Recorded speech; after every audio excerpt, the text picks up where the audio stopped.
North Korea is poised to disrupt its neighbour's welcome party for US President Joe Biden, even as it struggles to contain a COVID-19 outbreak.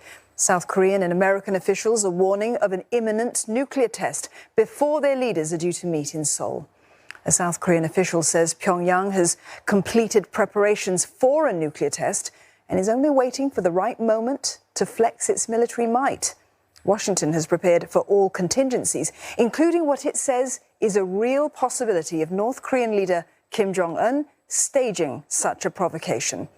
Now, all this while North Korea is also tied up with its COVID-19 outbreak. South Korean lawmakers say that the crisis is prompting Pyongyang to rethink its stance against accepting and using vaccines, despite its belligerence on the weapons front. North Korea reported more than 260,000 new suspected coronavirus infections, and it brings the number of patients with fever symptoms to nearly 2 million. Lim Yoon-suk joins us live now from Seoul for more on this. Yoon-suk, North Korea resorting to treating COVID-19 patients with traditional medicines. How else is Pyongyang trying to deal with this massive outbreak? Well, yes, it seems like North Korea is telling its people that they can get better with home remedies like honey tea, and that those with mild symptoms should be taking 4 to 5 grams of willow or the honeysuckle leaves, putting it in hot water, and to be drinking it 3 times a day. And so this really shows how desperate the country is of any kind of medication. But the latest information that we're getting from South Korea's intelligence agency here is that North Korea could be trying to get vaccines into the country now, because the intelligence agency believes that there are no vaccines in North Korea right now, and that looking at all the information that it has gathered, it doesn't even seem like as if North Korea's leader, Kim Jong Un, is vaccinated too. Now, we know that last year, the COVAX had offered to give North Korea about 250,000 doses of the Novavax vaccine, but that was canceled as there was no response from North Korea. And it was the same when South Korea also offered to give North Korea vaccines and other medical equipment.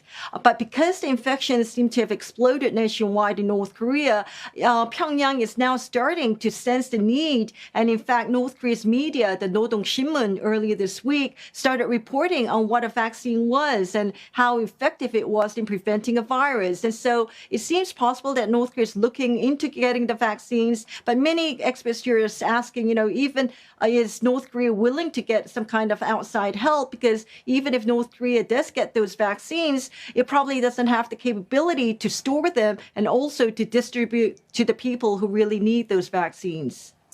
And at the same time, Yoon-suk, reports as well that Pyongyang might be timing this nuclear test with the US president's trip to Seoul. But what are the chances of such a launch actually happening in the coming days?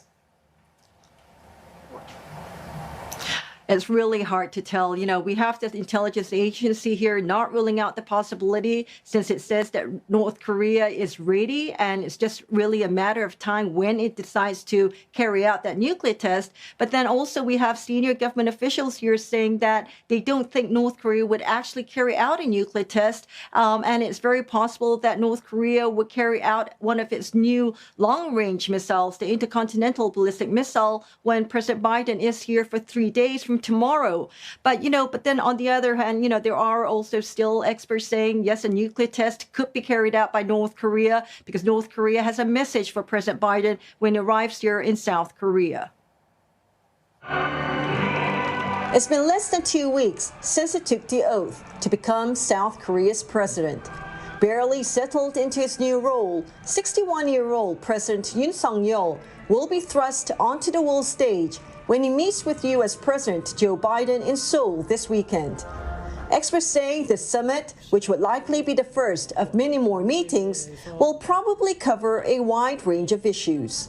미국 입장에서는 우리 대통령이 정치나 외교 무대에 오랫동안 나선 그러한 배경을 가진 분이 아니기 때문에 알아가는 과정으로 삼을 가능성이 있어 보입니다.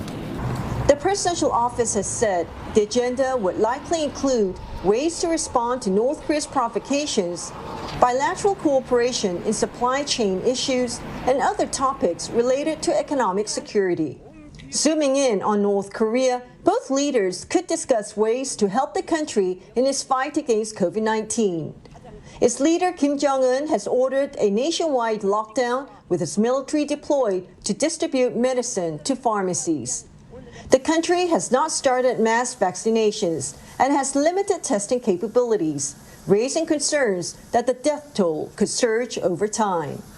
But there are also rising concerns that the inexperienced President Yoon could be pressured to side with the United States to counter China's economic and military influence in the region. A few days ago, this protest rally took place near the presidential office in Yongsan. That's where the main U.S. military base was located for decades before it moved to Pyeongtaek in Gyeonggi province. Currently, there are about 28,500 U.S. troops stationed in South Korea. And these protesters are saying that President Yoon should not side with President Biden in his tug of war with China. Now, South Korea's military is on alert, and it says whether it's small or large provocation, it will be ready for anything that comes from North Korea.